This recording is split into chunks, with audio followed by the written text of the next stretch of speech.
अबे छोड़ ना मोबाइल को, देर हो रही है यार। हाँ चल तो रहा हूँ यार। चलो।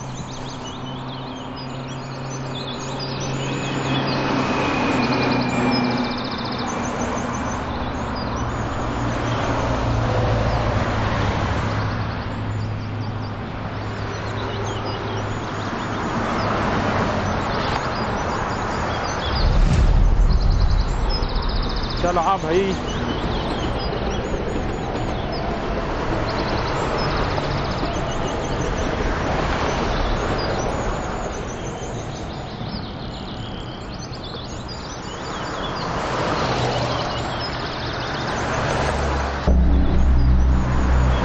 एक तो तू हर जगह रुक जाता है यार। एक मिनट यार। हो नहीं है भाई साहब, हो नहीं क्या? अबे देख तू।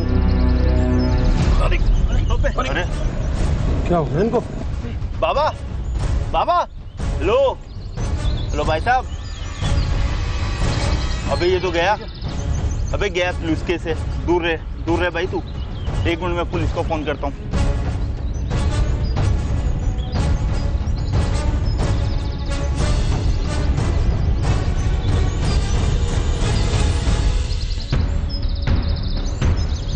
अबे हटिया यहाँ से।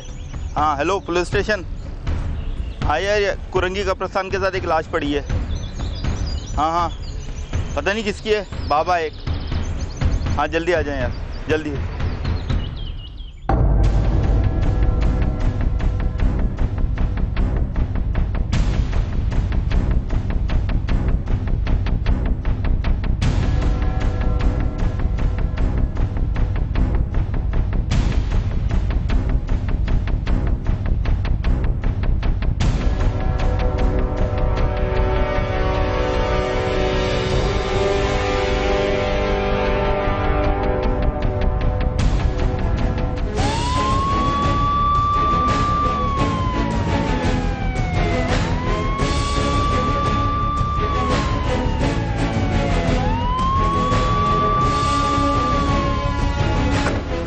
हटो सभी इधर से, हटो पीछे हो जाओ, बिल्कुल पीछे हटो। चलो चलो चलो हटो, हट यार बिल्कुल, यहाँ सबको हटा दो।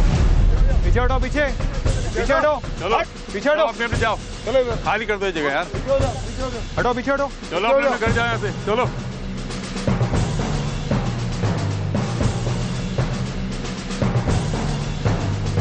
इसको तो एल्फी डाली यार। तुम ऐसा करो, फौरन स्पेशल मंगाओ और उसको पहुंचाओ।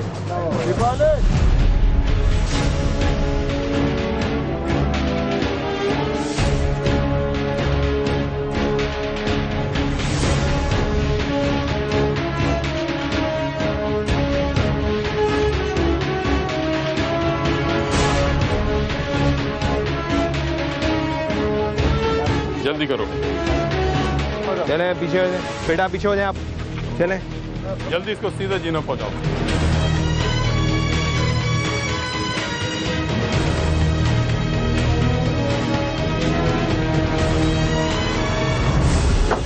चलो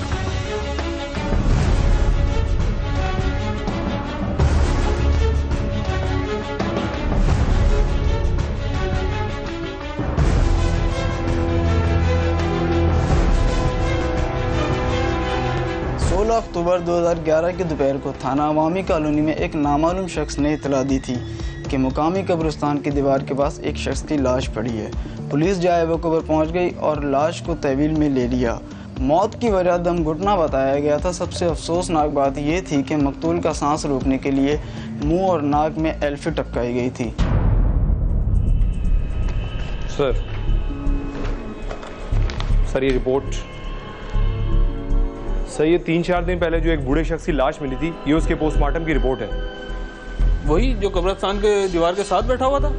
बैठा हुआ नहीं था, मरा हुआ था। लाश थी वो उसकी। कैसे कैसे जालिम लोग हैं। सर मुझे लाश देख के ये ख्याल आया था। क्या सर कि लाश ने इतनी जोर से अपना मुंह क्यों बंद कर रखा है? थोड़ी सी एल्फी लाके ना इसके मुंह में डाल दे तो चुप नहीं रह सकता। वैसे सर अभी तक इसका कोई वारिस भी नहीं आया। ये भी तो हो सकता है कि वारिसों ने इसे कत्ल किया हो, या अकेला रहता हो, या फिर किसी को खबर ही ना हो। सर हमने अपना पूरा काम कर लिया, पोस्टमार्टम करवा के एदी वालों को रिपोर्ट दे दी है। अब वो जाने सर और उनका काम जाने। रिपोर्ट कह रही है कत्ल हुआ है, इसलिए हमारा काम भी खत्म नहीं हुआ है। हमारा काम तो बल्कि अब शुरू हुआ है। अब आप लोगों को ये करना है,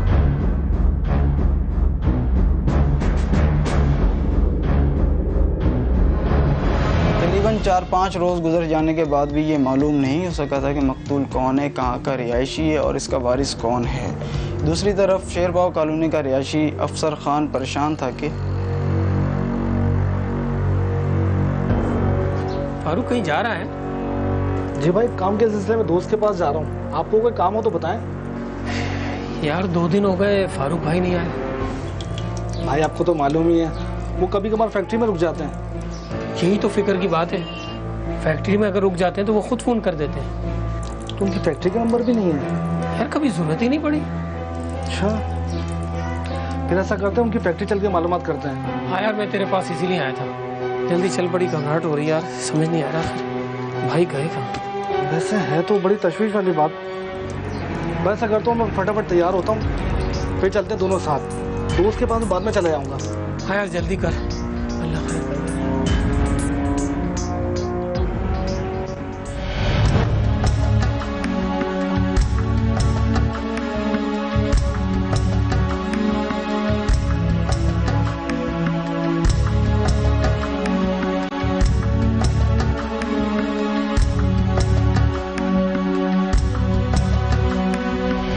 आइए सर, ये दरख्वास्त है इनके भाई की गुमशुदगी की। बैठे आप लोग।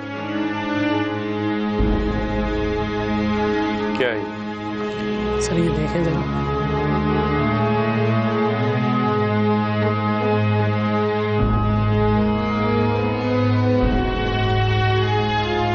दो तीन दिन से आपका भाई लापता है और आप लोग को अबोशा है। जनाब अक्सर फैक्ट्री में ही ठहर जाते थे, हम समझे काम ज्यादा होगा इस वजह से फैक्ट्री में ही होंगे। जिन लोगों पर आप लोगों ने शक जाहिर किया है, शबाना, गुलफाम, आसमा रानी, मुनव्वर, ये कौन लोग हैं? सर ये हमारे जानने वाले हैं। तुम्हें ये कैसे शक हुआ कि तुम्हारे भाई को इन्हीं लोगों ने गायब करा है? मुझे पूरा यकीन है सर, इन्हीं लोगों ने ये करा होगा काम। तफसील से बताओ, इनसे तुम्हारे भाई का या तुम लोगों का क्या ताल्लुक है? ऐसा तो नहीं होता कि हम किसी के कहने पे किसी को भी उठा दें। असल बात क्या है बताओ। ठीक है, मेरा भाई मोहम्मद फारूक जो है वो कोरंगी की फैक्ट्री में इंचार्ज है। मोरखा 11/5/11 को एक FIR लॉन्च हुई मुद्दई खान अफसर की मुद्दईयत में कि उसके भाई को किसी ने हिफ्ज़ बेजा में ही अगवा किया हुआ है। वो तफ्तीश होती रही, उन्होंने जिनका शक जाहिर किया उसमें 1-2 लेडीज़ थी, सायरा बानो जिसको शबाना के नाम से भी लोग जानते थे, और एक उसकी बहू थी आसमा रानी, एक उसका बेटा था गुलफाम और एक उसका बेटा है मुनव्वर। फारूक के भाई खान अफसर ने पुलिस को बताया कि फारूक भाई की मुलाकात शबाना से पंजाब से ही थी। शबाना अपनी बहू आसमा रानी, बड़े बेटे गुलफाम और छोटे बेटे मुनव्वर के साथ कराची आ गई थी। इनके पास ना ही कोई काम था और ना ही रहने की जगह थी, जिसके बाद इन्होंने सबसे पहले फारूक से मुलाकात की। हाँ अभी शबाना, वैसे ट्रेनों के हालात तो आजकल सही है नहीं है, पर तू बता तेरा सफ़र कैसा रहा? मेरा तो अल्लाह का फजल है भाई, बड़ी खैर खैरियत से मैं पहुंची हूँ कराची। मुझे तो ये फ़िक्र थी कि ट्रेन ना लेट हो जाए, ट्रेन ना लेट, पर अल्लाह ताला का शुक्र है कि मैं खैर खैरियत से कराची हम पहुंच गए। बस सच्ची बात ये है भाई, कराची तो मैं आई हूँ तेरे आसरे पे। आसरा तो अल्लाह की ज़ात है, बंदा तो वसीला होता है। वसीला भी तो कोई अपना ही होता है ना, गैर कौन किसी के काम आता है? कोई सर छुपाने की जगह है? नहीं, मेरे पास कोई ठिकाना होता तो मैं तेरे को क्यों कहती। और ये गुलफाम का भी काम ना, काम का बंदोबस्त तुमने ही करना है।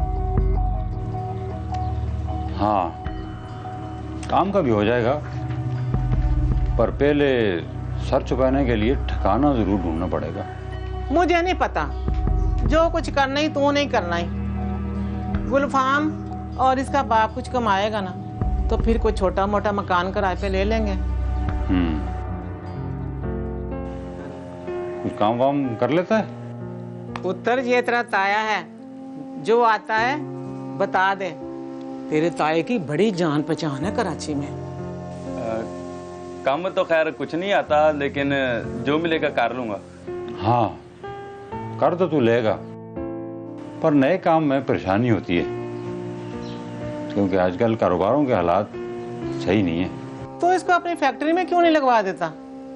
पुत्र मेरा मेहनत का तगड़ा है, काम से नहीं भागता कभी भी। हाँ, एक चौकीदार की जगह खाली तो है, पर काम बड़ा जिम्मेदारी वाला है। हाँ कर लूंगा। पुत्र मेरा ईमानदार भी है, बहादुर भी है, इस बात की तू फिक्र ना कर। तुम्हें कभी शिकायत का मौका नहीं देगा। ठीक है, फिर ये इसको मैं साथ लेके जाता हूँ, अपने सेठ से बात करता हूँ। काम भी इसको मिल जाएगा, काम मिल गया तो फैक्ट्री में रहने के लिए जगह भी बन जाएगी, अच्छी जगह है वहां पर। ये तो फिर बहुत अच्छी बात है। पुत्र तू ताया के साथ जा। और चल छोड़, ये बातें तो होती रहेंगी। वैसे वोटी तो तू बड़ी चंगी ले आई है गुलफाम दी। हाय हाय, और ये सास सोनी नहीं सी, और ये सास सोनी है तो बहू भी सोनी ले आएगी ना। और तेरी जवानी तो मैंने देखी हुई है। तो अब कौन सा मैं बूढ़ी हो गई हूँ।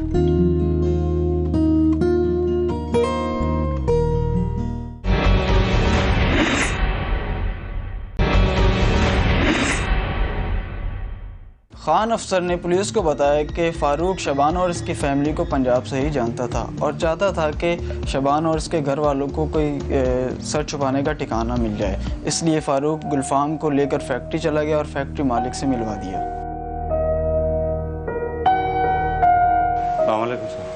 वालेकुम अस्सलाम। जी फारूक चाचा। फारूक चाचा, वो लकी कंपनी वालों का माल भिजवा दिया था आपने? जी साहब, वो तो कल ही भिजवा दिया था। उन्होंने कुछ और माल का ऑर्डर भी दिया है। पेमेंट का कहा था आपने उनसे? जी पेमेंट का बोला था, कह रहे थे बस 1-2 दिन में चेक मिल जाएगा, जब तक आप माल तैयार करवा लें। माल तैयार कराने के लिए तो हमें पैसों की जरूरत होती है ना, हमें भी आगे पेमेंट करनी होती है। वो मैंने कहा तो था कहने के बाद इस दफ़ा हालात की वजह से कुछ पेमेंट लेट हो गई है, तो आइंदा इंशाल्लाह वक्त पे मिला करेगी। हालात ने तो सबका बेड़ा गर्क कर दिया है, मगर हम भी क्या करें। ये लड़का कौन है? साहब ये अपना ही बच्चा है। वो फैक्ट्री में चौकीदार की जरूरत थी ना, तो मैंने सोचा आपसे मिलवा दूं। कब से जानते हो इसे? साहब बहुत अरसे से जानता हूँ, इनके बड़ों से अच्छे तल्लुकात हैं। पंजाब से आए, बेरोजगार हैं, तो अपने पास चौकीदार की जगह भी थी, तो मैंने सोचा आपसे मिलवा दूं। फारूक चाचा, मैं तो सिर्फ आपको जानता हूँ, इसे नहीं। साहब आप फिक्र ना करें, अब मैं कोई ऐसे वैसे आदमी को दुलाऊंगा नहीं। ठीक है, क्या नाम है तुम्हारा?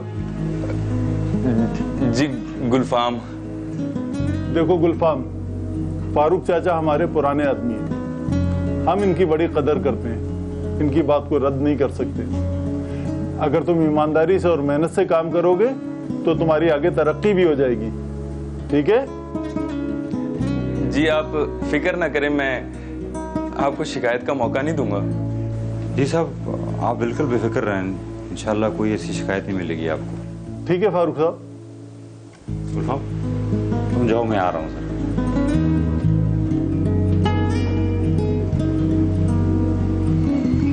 साहब एक बात और करनी थी आपसे। हाँ हाँ बोले फारूक चाचा। इनके पास असल में रहने की जगह तो है नहीं है, तो हमारी फैक्ट्री में पीछे वाले 2 कमरे खाली हैं, अगर इनको रहने की इजाज़त दी जाए तो। लेकिन वो तो थोड़े अरसे के लिए खाली है ना, जब हालात ठीक हो जाएंगे तो हमें फिर ज़रूरत होगी उनकी। साहब जब तक वो अपनी रिहाइश का बंदोबस्त कर लेंगे, अब 24 घंटे फैक्ट्री में रहेंगे तो फैक्ट्री की हिफाजत भी होगी। लेकिन आप अच्छी तरह सोच लें, फिर सारी जिम्मेदारी आपकी होगी। मैं समझता हूँ साहब। ठीक है, फिर जैसा आपकी मर्जी हो वैसा कर लें। फारूक को चूंकि फैक्ट्री में काफ़ी अरसा गुजर गया था और फारूक ने कभी मालिक को शिकायत का मौका नहीं दिया था। मालिक भी इस पर पूरा एतमाद करता था और फारूक पर फैक्ट्री की पूरी जिम्मेदारी थी। खान अफसर के मुताबिक शबाना काफ़ी होशियार और चालाक औरत है। ये बच्चे इसके पहले शौहर से थे और अब इसने अनवर नामी शख्स से दूसरी शादी कर रखी है। खान अफसर के मुताबिक मुझे पहले दिन से ही ये औरत मशकूक लगी थी और मैंने भाई फारूक से दबे दबे अल्फाजों में इसका इजहार भी किया था। भाई एक बात कहूँ? बोल ना, तू भी क्या पूछ पूछ के बात करेगा? आपने गुलफाम को फैक्ट्री में लगवा तो दिया है, मगर ये बड़ी जिम्मेदारी का काम है। तो क्या हुआ, किसी का भला हो जाएगा, उसके बदले अल्लाह ताला हमारे साथ भी भला करेगा। मैं एक बात साफ साफ कह दूं भाई, ये जो गुलफाम की माँ है ना, ये मुझको अच्छी नहीं लगी। अरे नहीं नहीं, ऐसी बात नहीं है, वो बहुत अच्छी औरत है और दिल की बड़ी साफ है, बस जरा बोलती ज्यादा है। हमारा क्या है, अपना कमाएंगे अपना खाएंगे।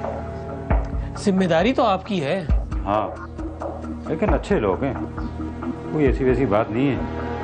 तू ज्यादा वहम में मत पड़ा कर। जैसे आपकी मर्जी। मैं तो सिर्फ इसलिए कह रहा था कि आजकल भरोसे का जमाना नहीं है।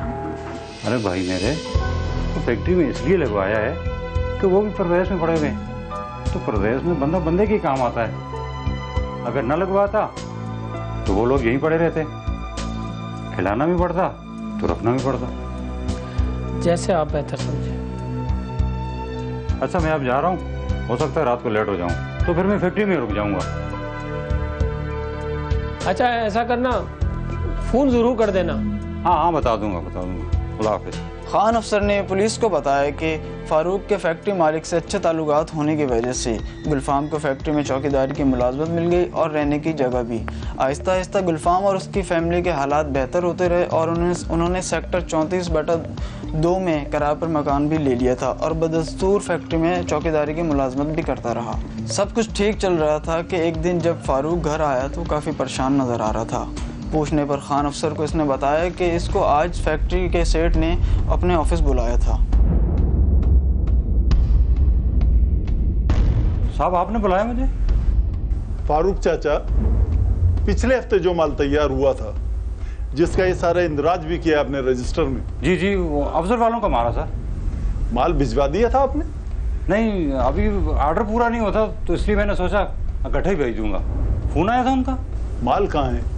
सब माल गोदाम में। गोदाम में माल नहीं है जी, अब मैंने खुद रखवाया है माल। ठीक है, जरा चौकीदार को भेजें अंदर। ये आ जाए तो इससे पूछ के मुझे बताएं जरा। नहीं साहब, मैंने खुद रखवाया है, मैं इसलिए कह रहा हूँ ना उनको।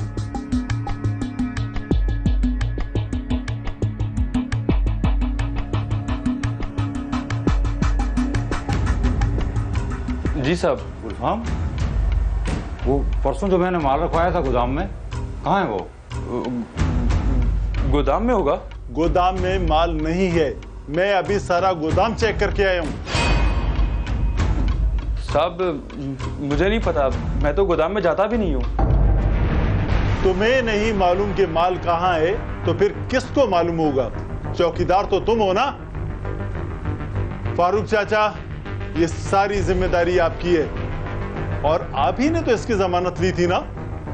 मुझे कुछ नहीं पता, आप इसको लेकर जाएं, गोदाम को चेक करें, मुझे माल चाहिए अभी और इसी वक्त। जाएं आप। समझ में नहीं आ रही। ठीक है सर। चल भाई यार, वो देख यार।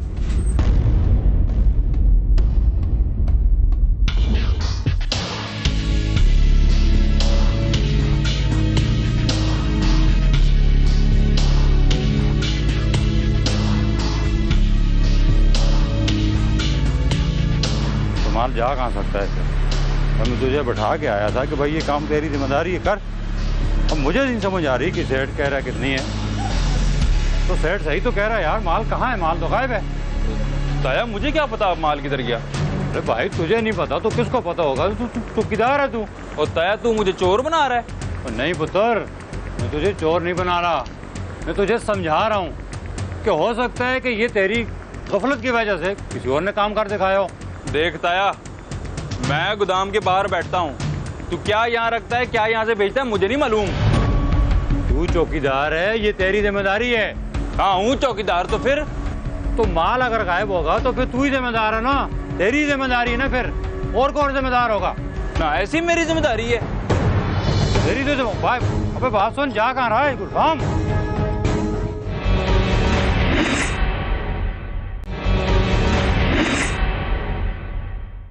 तो माल अगर गायब होगा तो फिर तू ही जिम्मेदार है ना। ना ऐसी मेरी जिम्मेदारी है। तेरी तो भाई, अबे बात सुन, जा कहाँ रहा है गुलफाम? अबे भाई बात तो सुनो गुलफाम। अबे यार अल्लाह के बंदे, बात तो सुन। अबे भाई मेरी बात सुन यार, कहाँ भागे जा रहा है तू? देख, मैं तुझे आखिरी बार समझा रहा हूँ, जो कुछ हुआ सो हुआ, अभी भी वक्त है। गलती इंसान से ही होती है, लेकिन इज्जत से बढ़कर कोई चीज नहीं होती। तेरे साथ मेरी इज्जत का भी जनाजा निकला हुआ। बच्चा बड़ा इज्जतदार, मैं तुझे आखिरी बार समझा रहा हूँ, अब अगर तूने मुझ पे इल्जाम लगाया तो मुझसे बुरा कोई नहीं होगा। अच्छा, इसका मतलब है कि छोटा बड़ा और इज्जत बेइज्जती का तुझे कोई परवाह नहीं है। ठीक है पुत्र, अब तेरे को पुलिस के लिटर ही बताएंगे कि क्या चीज होती है। आज तक कोई ऐसा माइकल पैदा नहीं हुआ जो मुझे लिटर लगाए। और तू भी एक बात ध्यान से सुन ले, अगर मुझे पुलिस ने पकड़ा तो मैं भी तुझे जान से मार दूंगा। देख लेना, जो कोई करना, माल बरामद होगा तुझसे मैं बरामद करवाऊंगा। फारूक ने उनसे कहा कि आपने इस गोदाम से जो सामान निकाला है, मेरी बेइज्जती हो रही है, अब बराए मेहरबानी वो सामान यहाँ रख दे ताकि सेठ मुझ पे एतमाद कर। और मैंने तो आप लोग के साथ अच्छाई की थी, यहाँ पे आपको रहने को रिहाइश दी थी और मुलाजमत भी दी थी, आप चौकीदार भी थे यहाँ आपका बेटा। तो इन्होंने गुस्से में आके वो जगह छोड़ दी। जिनका आप हेल्प कर रहे हो वो कितना आप उनको जानते हो और किसके लिए इतना इम्पोर्टेंट, मतलब इतना है कि आप उस पर अपनी जान और अपनी, जिसे कहते हैं ज़ात, बिकॉज फारूक ने अपनी ज़ात को, जिसे कहते हैं, रिस्क पे रख के उनकी हेल्प की थी। बिकॉज जब चोरी हुई तो वो पकड़ में आए।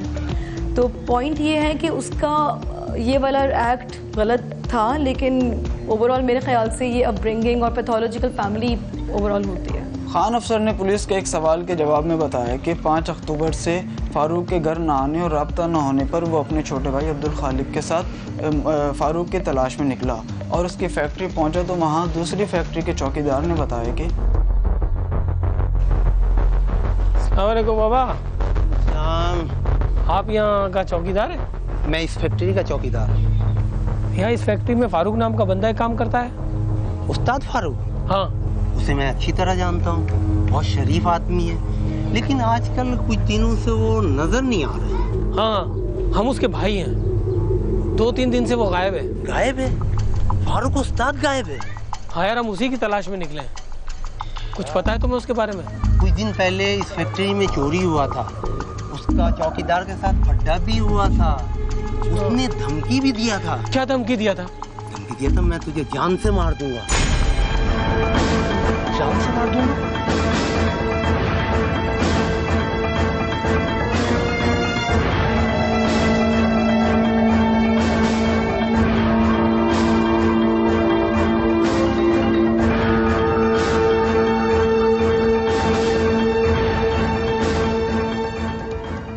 पुलिस ने खान अफसर की एप्लीकेशन और बयान की रोशनी में फौरी कार्रवाई करते हुए सेक्टर 34/2 कोरंगी नंबर 3 में रिहाइश पजीर गुलफाम के घर पर छापा मारा। गुलफाम! ओ गुलफाम! गुलफाम!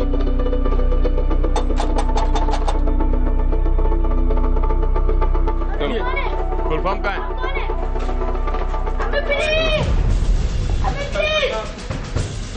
ये इसी माँ, ये कहाँ है गुलफाम? कहाँ है? उसका पता नहीं हुआ गया, क्या हो गया? गुलफाम कहाँ छुपा हुआ है? मेरा भाई कहाँ गायब है? दिलाया तुझे, नौकरी दिलाई तेरे बेटे को, और तूने कहीं का नहीं रखा। मेरे भाई ने तेरे साथ कितना एहसान किया। गुलफाम ने क्या उसके साथ? ठीक है, आप लोग तीनों को भी तलाशी लो, तीनों को, और बच्चे को भी लो। कहाँ छुपा के रखा तूने अपने बेटे को? बच्चे को भी लो। तुझे नौकरी दिलाई, तुझे पंजाब ला के यहाँ जगह दी।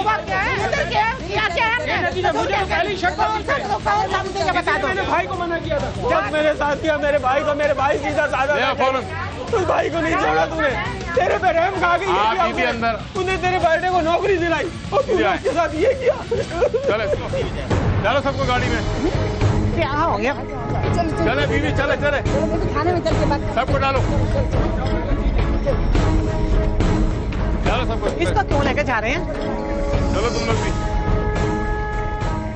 फारूक को जानती हो? जी जानती हूँ। कहाँ है वो? मुझे क्या पता, अपने घर में होगा। हमें पता है, तूने और तेरे बेटे ने उसे गायब किया है। अब तू सिर्फ हमें ये बता, उसे मार दिया है वो जिंदा है? हम क्यों मारेंगे उसे, हमें क्या पता किधर है वो। ये तेरा बेटा है? जी जी मेरा बेटा है। बहुत प्यारा है तुझे? अपनी औलाद किसे प्यारी नहीं होती। मेरा इसे लेके तो जाओ। इसे कहाँ लेके जा रहे हैं? इसे कहाँ लेके जा रहे हैं? चाय पिलाने ले जा रहे हैं। ये ना बच्चे की आवाज आ रही है। खड़े हो जाओ बेबी, सीधे उधर देखो साहब की तरफ, सीधी खड़े रहो। मेरे बेटे को मत, मेरे बेटे को छोड़ दो। मैं बताती हूँ, मैं तो सब बताती हूँ, मेरे बच्चे को मत। सीधे हो जाओ। मेरे बेटे को छोड़ दो, मैं बताती हूँ। बता के लिए मेरे बेटे को मैं माफ कर दूँ। मेरे बेटे को छोड़ दो।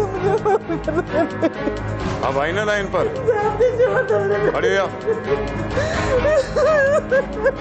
भी नाटक नहीं करो, सीधे खड़े हो जाओ। बिल्कुल सही है कि एक बात बता दो। चलो चलो बताओ। वो ना मेरे बेटे को हर रोज मारने की धमकी देता था। पुलिस के सामने पहले तो शबाना बड़ी मजबूती से डटी रही, लेकिन जब पुलिस ने अपने तजर्बे की रोशनी में इसके छोटे बेटे मुनव्वर की चीखें से सुनाई तो वो रेत की तरह ढेर हो गई और इसने इकरार जुर्म करते हुए हर सवाल का जवाब इस तरह दिया जैसे बच्चा रटा हुआ सवाल दोहराता है। शबाना ने मजीद पुलिस को बताया कि गुलफाम ने लालच में आके फैक्ट्री से माल चोरी कर लिया था, जिसके बाद मालिक और फारूक गुलफाम के पीछे बढ़ गए थे और केस पुलिस को देने और बंद करवाने की धमकियाँ देने लगे। देख भाई फारूक, गुलफाम ने मेरे आगे कसम खा ली है कि मैंने किसी का माल चोरी नहीं किया। वो तो उसने नहीं किया तो उसका बता देना जिसने किया है, जिम्मेदारी तो उसी की है ना। वैसे बुरा ना मानना तो भाई मैं एक बात कहूँ, तेरी आंखों में भी तो फर्क आ गया ना। वो गुलफाम तेरे से छोटा और तू उसको बुराई दिए चले जा रहा है। वो तू मुझे कह रही है? मैंने भी तुम जैसे बेदीद नहीं देखे।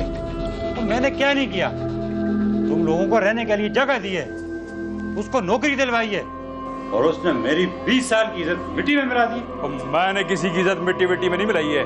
ताया, किसी पर झूठा इल्जाम लगाते हुए थोड़ा आदमी को हया आनी चाहिए। बच्चों का मुंह सूखता है, ताया ताया कहते हैं, तो ताया को कुछ ख्याल ही नहीं आ रहा बच्चों का। और बस बस, मैं तुम्हें बता दूं, मैं फिर आऊंगा, माल या पैसा मैं लेके जाऊंगा।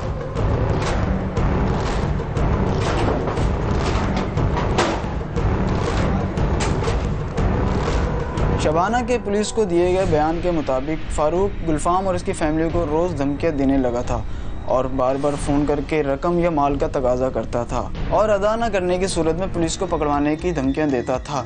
इसलिए मैंने और मेरी बहू ने फारूक को रास्ते से हटाने का फैसला कर लिया था।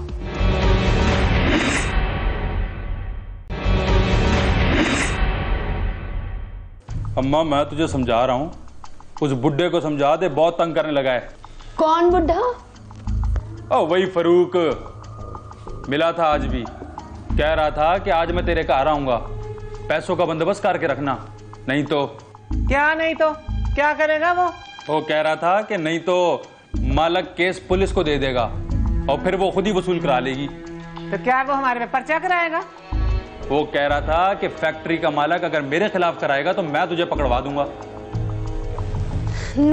ना तेरे मुंह को ताला लगा था, तूने कुछ नहीं कहा। और मैंने भी कह दिया अगर तू मुझे पकड़वाएगा तो मैंने भी तुझे जान से नहीं मारा तो मेरा नाम नहीं। ठीक किया। नहीं पुत्र नहीं, इस तरह की बातें कहा नहीं करते। मैं क्या करता माँ, मुझे भी गुस्सा आ गया था। माँ का मतलब समझा नहीं, माँ का मतलब ऐसी बातें कहते नहीं, कर देते हैं। इसके अलावा अब उसका कोई इलाज नहीं है। कब कहा है आने का? और वो बहुत गुस्से में था, कह रहा था कि आज शाम को या रात को आऊंगा, और कह रहा था कि आखिरी बार बता दो कि पैसे कब दोगे। आने दे, तू हिम्मत पकड़, फिर देखते हैं उसके साथ क्या करते हैं। ओ पर कैसे?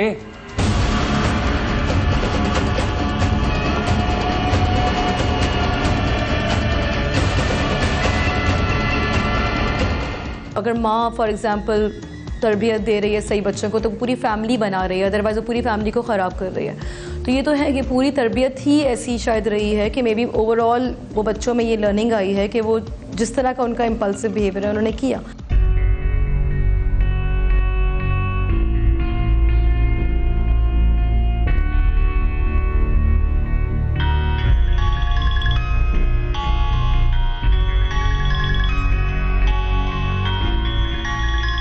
अम्मा ये तेरे का फोन आ रहा है। ला मुझे दे। हेलो। हाँ गुलफाम कहाँ है? माल का क्या हुआ?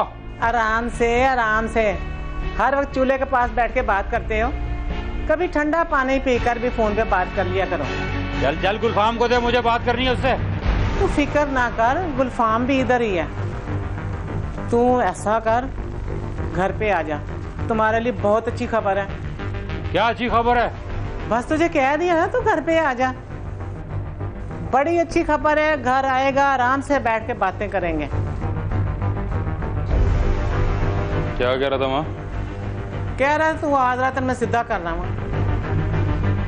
आने दे उसको, फिर देखते हैं क्या होता है इसके साथ। तुम देख तो सही तमाशा बेटा।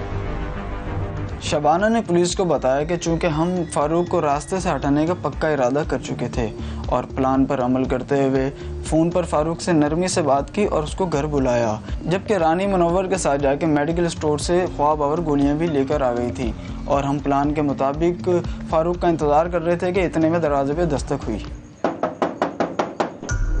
जा बेटा बाहर देख कौन है दरवाजे पर। दरवाजा खोल बेटा।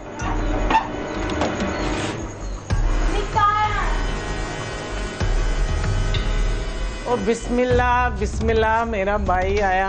गुलफाम कहाँ है? सारी बातें दरवाजे पे ही खड़े हुए कर लेंगे। आप आओ इधर, इधर बैठ।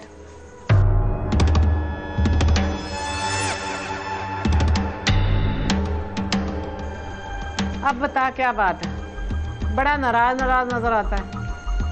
मैं सिर्फ ये पूछने आया हूँ तो मुझे बता पैसों का क्या करना है? माले ने तो मेरी जिंदगी अदाब की हुई है। पैसे जो देने हैं वो तो देने ही हैं। बच्चे ने जो गलती की है वो तो भुगतनी है। हमने देने से कब इनकार किया है? तू इनकार की बात कर रही है? तेरा बेटा तो मुझे मारने की धमकियां दे रहा है। क्या गुलफाम? जी गुलफाम। मैं अभी बुलाती हूँ। गुलफाम, गुलफाम। सलाम ताया। जी अम्मा क्या बात है? गुलफाम की तरह उसको बुला, जा उसे जाकर भेज के तेरा साया है। बच्चे तो बोलते फिर कुछ सोचते भी नहीं है, जरा नहीं लिहाज करते कि किसको बोलना है किसको नहीं। सलाम ताया।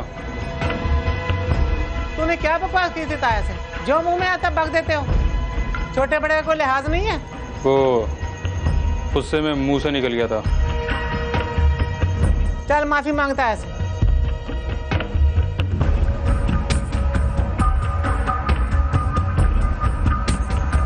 चल गुस्सा थूक दे, माफी दे दे।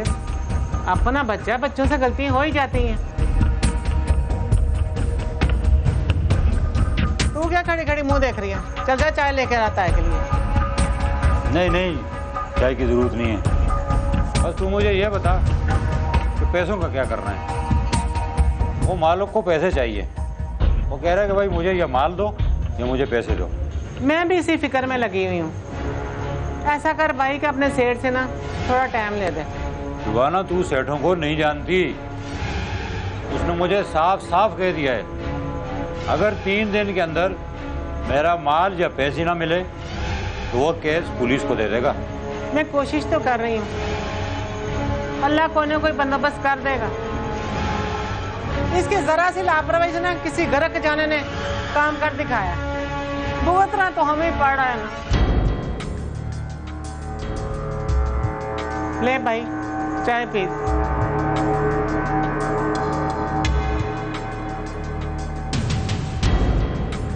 वैसे वो कसम खा के कहता है कि मैंने चोरी नहीं की। तू सारी बात ठीक कर रही है, पर मालकों का माल तो गया ना, वो तो नहीं मानते ना। जिम्मेदारी तो इसकी थी ना। कहता तो तू भी ठीक है। चल तू चाहे तो पी। हाँ, 2-3 दिन में कोई ना कोई अल्लाह ताला बंदोबस्त कर ही देगा। आजा बहू, तू भी इधर बैठ जा। आजा, शाबाश, आजा।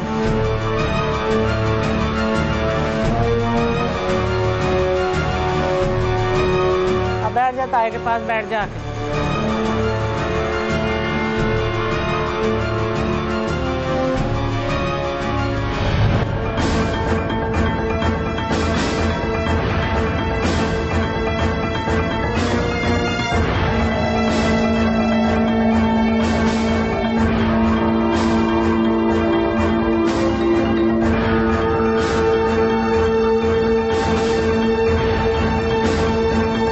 चलता हूँ। चल ठीक है। मेरी कुछ तबीयत नासाज सी हो रही है। चलो ठीक है, कोई बात नहीं है। ये ले बेटा, रख लो इधर। इधर ठहर, इधर मैं रखती हूँ।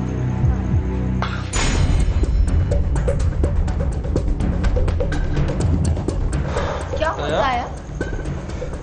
नहीं यार, क्या हुआ है? चक्कर से आ रहे हैं। कुछ नहीं, कोई नहीं यार, कोई ऐसा मसला नहीं है।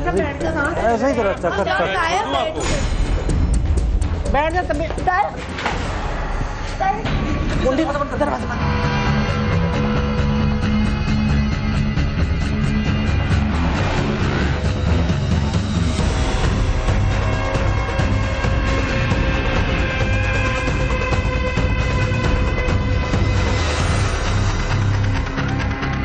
सेल्फी डाल सही से डाल।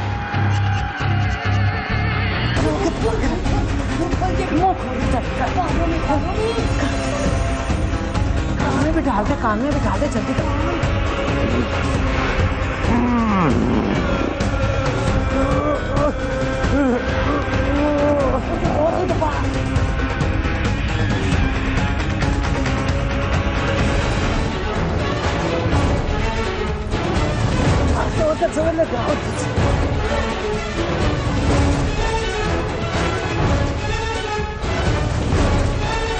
जल्दी जल्दी जल्दी चाबी निकाल, चाबी निकाल, जल्दी जल्दी चाबी निकाल, चाबी निकाल इसके बच्चे। जल्दी चाबी निकाल, चाबी दे भाई को दे, जल्दी कर।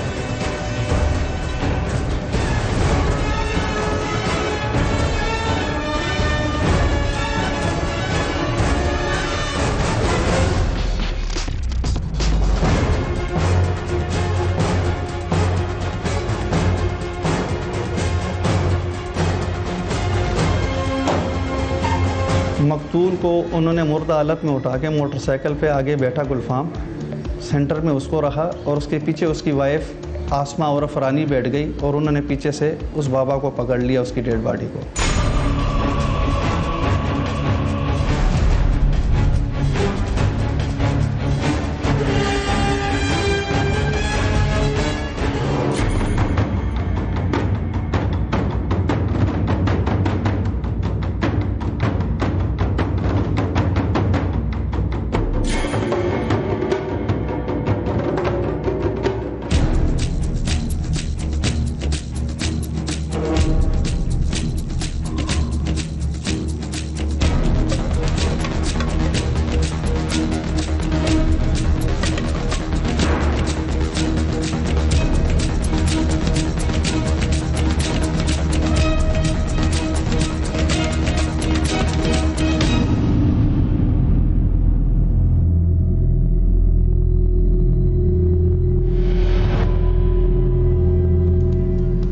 फारूक के भाई ने जब ईदी सेंटर से रब्ता किया तो उन्होंने बताया कि आम तौर पर लावारिस लाशों को 7 रोज़ से ज़्यादा नहीं रखा जाता, इसलिए फ़ारूक की लाश को ईदी कब्रिस्तान में सुपर्द खाक कर दिया गया है। ये एक्ट ओवरऑल इनका सही नहीं था। एक्ट जो बिगिन हुआ, जिसे चोरी करने का जो एक्ट था, वहीं से वो एक्ट गलत था और उसके रिज़ल्ट में ये सारा कुछ हुआ। तो अगर देखा जाए तो एक माइंडसेट होता है इंसान का, पूरी फैमिली का। अगर हम मुझसे आप पूछें तो यहाँ जो मैं देख रही हूँ उसमें पूरी फैमिली का माइंडसेट है थोड़ा सा सेल्फिश, मीन एंड इम्पल्सिव। सिर्फ और सिर्फ अपनी ज़ात के बारे में सोचना, अपनी चीज़ों के बारे में सोचना, और ये सब ने यही एक्ट में एक तरह से काम किया जाए। मत कर यकीन इतना, बहुत बेवफा हैं लोग, मिलाते हैं हाथ ये बड़ी धूमधाम से, इनसे कभी न मिलना, सलीके के लोग हैं, सरबी कलम करेंगे बड़े एहतराम से।